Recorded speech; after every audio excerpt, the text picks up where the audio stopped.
tubers, and welcome to part 27 of Ozzie RV Adventures. Thank you to my subscribers. We are now breaking all records and we are up to 9. So thank you very much to those 9 people for subscribing. I shall continue to make these videos as interesting as possible. As I said, we're in Bendigo, and that was once again, gold was discovered here in the 1850s. But yeah, I'll do it again. We did it last time. Notable people. One person, Sidney Myer, named after, or the Sidney Myer Music Bowl was named after him. But Sidney Myer is the founder of the Myers department stores that, I don't know, I guess they're all over Australia. So there you go. So there's a little bit of local history. The picture that you're looking at is the last of the digs from Castlemaine. No gold once again, but coming up you're going to see 2 different pictures of what I thought were my first little gold nugget finds. The bottle top gives you an idea of the size, but I got a fantastic gold signal, and yeah, as I continued to dig them up, got them in the little scoop, and it was really heavy, and everything pointed to gold, and they were covered in clay and all of that, and I thought, this is it. And guess what? They turned out to be bloody lead. But have a look at them. You can imagine, covered in dirt and clay, they look like little nuggets, and I thought, I'm on a winner here. Everything pointed to it, and I was ropeable. But anyway, we'll keep trying. As I say, I'm getting closer. It's just a matter of time, people.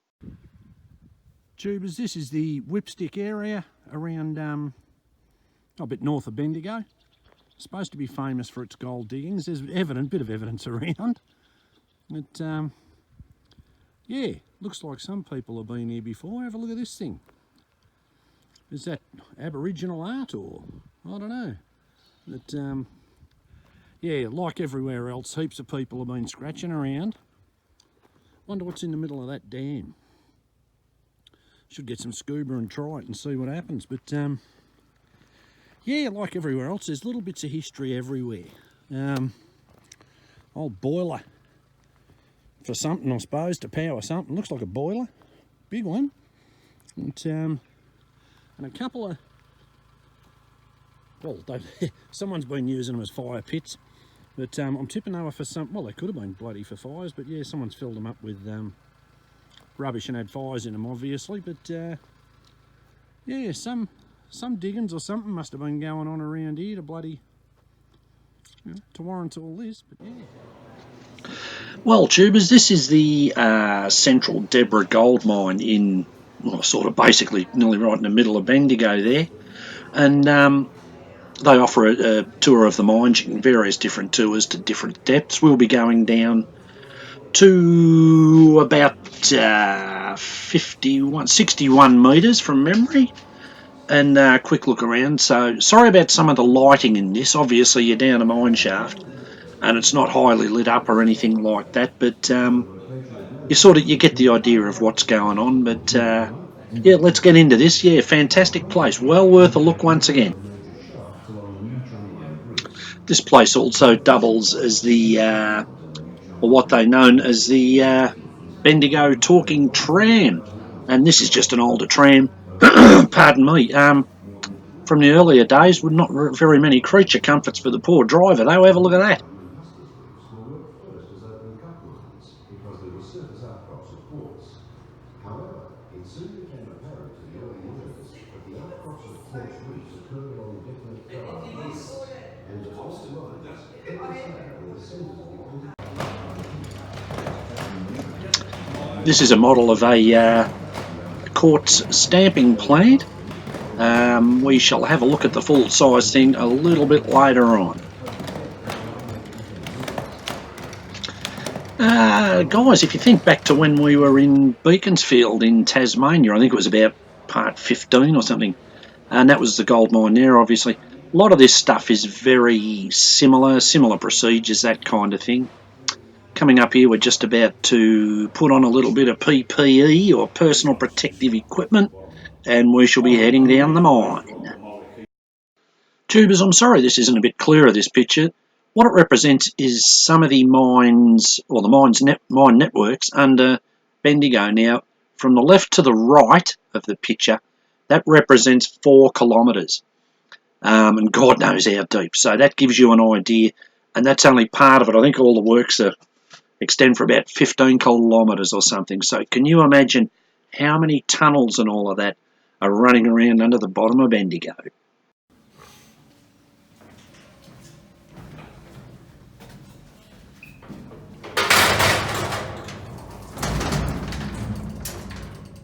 And here we go.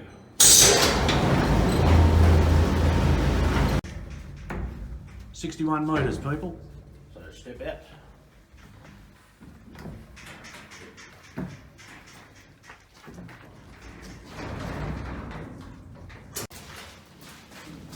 Here we go. One's just gone down.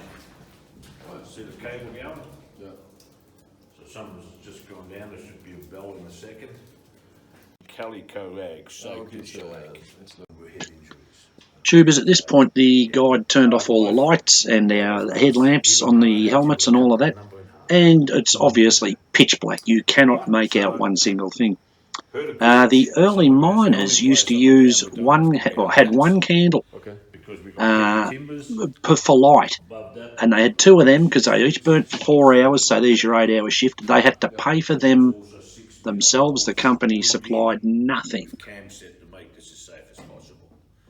So this one is the safest place to be. Tubers, this is the modern method of securing tunnels as opposed to wood shoring. About a 2 metre hole is drilled, and one of these tubes is inserted in the hole. It's split down the middle, and obviously as it hits in, the hole's a little bit smaller than the tube. The tube wants to expand, and thereby it sort of tends to push against the rock and tends to compress it, and thereby holding it. Quite interesting. Where with the timbers, have a look. This is the end of a shaft or mine face. Notice the ventilation. Obviously, a lot of these mines were cross-ventilating. In other words, 2 openings at the top. If there isn't 2 openings, no air circulates, so they had to pump out the bad air and pump in the good via this thing. That's your fool's gold. This is very hard to see, tubers. I apologise. This is part of the Quartz reef. Where there's quartz, there's gold. It split the rock. And 3, that's a 2.5-hour tour going down the ladder there, but you can see where the laminated reef comes from? See that quartz here? 2 men, sometimes 3, working together with hammer and chisel. The man with the chisel was called the tap man. He would hold it and turn it. Every time we had 1 or 2 people with sledgehammer standing back, belting the living daylight out of it. Hopefully not missing, because they swapped over every half hour. If you missed, you know what you're going to get. They could only drill 3 holes, approximately 3/4 of a metre to a metre deep in an 8-hour shift, using 15 to 20 chisels a day. So you can imagine, a lot of hard work, quite a few accidents. So you needed someone with a bar in the slot, turning it all the time. So end up with a nice round hole to get your explosives in, and so the chisel doesn't get stuck. The grey dust got into the miner's lungs, caused miners ties, a bit like breathing in cement. Working in the white rock silicosis, glass, and those cards have to be removed. This is a rocker shovel, guys. You'll see it operating in a minute. The noise is horrendous. Can you imagine being down these shafts with drills and these things going all day? You would have been dead. But have a listen to this.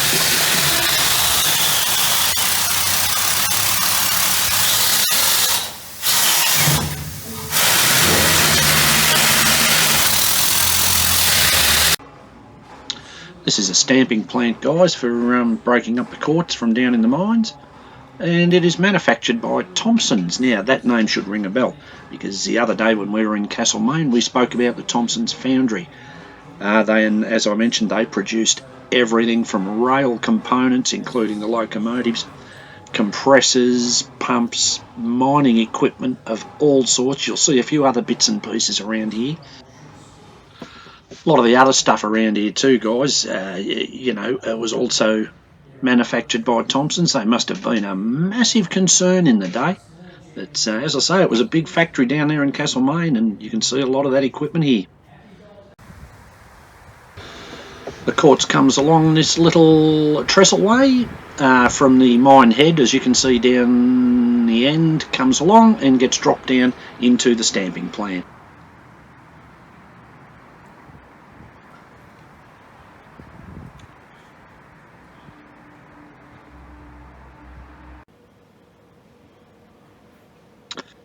When the hammer and chisel got phased out, guys, by hammer drills and that sort of stuff, they were driven by air, and these are some of the compressors that obviously would have powered them. But can you imagine they must have had miles of pipeline and all that sort of stuff going down into these shafts, to power the drills, and that must have been heaps of it.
Gold, a metal that has special qualities. Really good gold museum here as well, guys. It just, gives you a little bit of history of the mine itself, that sort of thing, and, the miners' lives and how they lived from day to day and that, but, and some of the tools they used. Yeah, quite interesting, all this sort of stuff. It's, as I say, a lot of it's very, very similar to the stuff we looked at Beaconsfield down there in Tassie.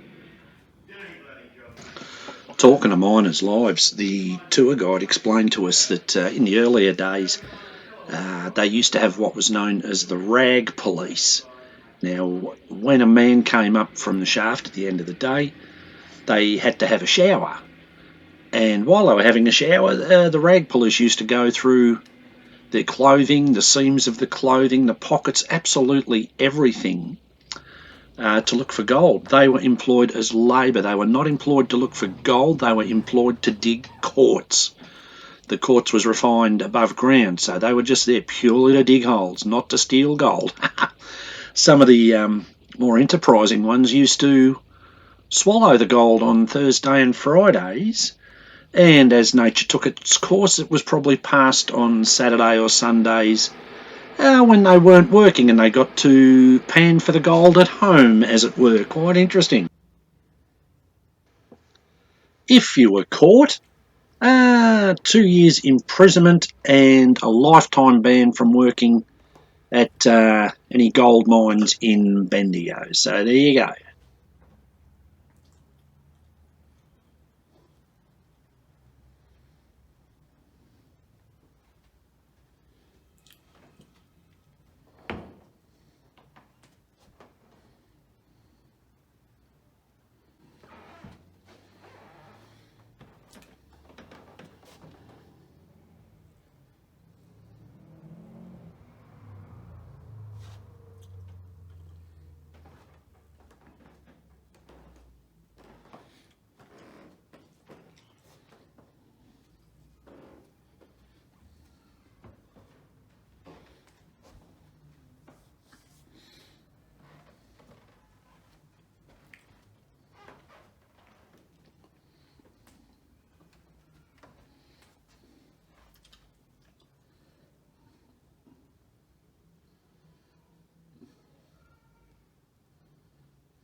This is a water baler tubers. They used to drop it down the mine, fill it with water, bring it back up and tip it out down the drainways. And of course that would have been going on all the time because the mines kept filling up with water. They still are to this day. And yeah, as the guide mentioned, they're constantly pumping out the mines. As I say, even while people are down there, you know, touring and that. So it's not as bad as that. And a lot of other equipment and all that sort of stuff. Once again, a lot of it built by Thompson's in Castlemaine. They say that the noise from the stamping plants, of which this is only one, in its heyday there was heaps of them around Bendigo. But yeah, stamping plants, all the other associated noises, they reckon it was that noisy from Monday till Saturday afternoon that the only time they got any peace and quiet was like sort of Saturday nights and Sundays. But obviously you couldn't do it these days. The councils and governments had knocked the noise on the head. But yeah, they reckon the noise was horrendous.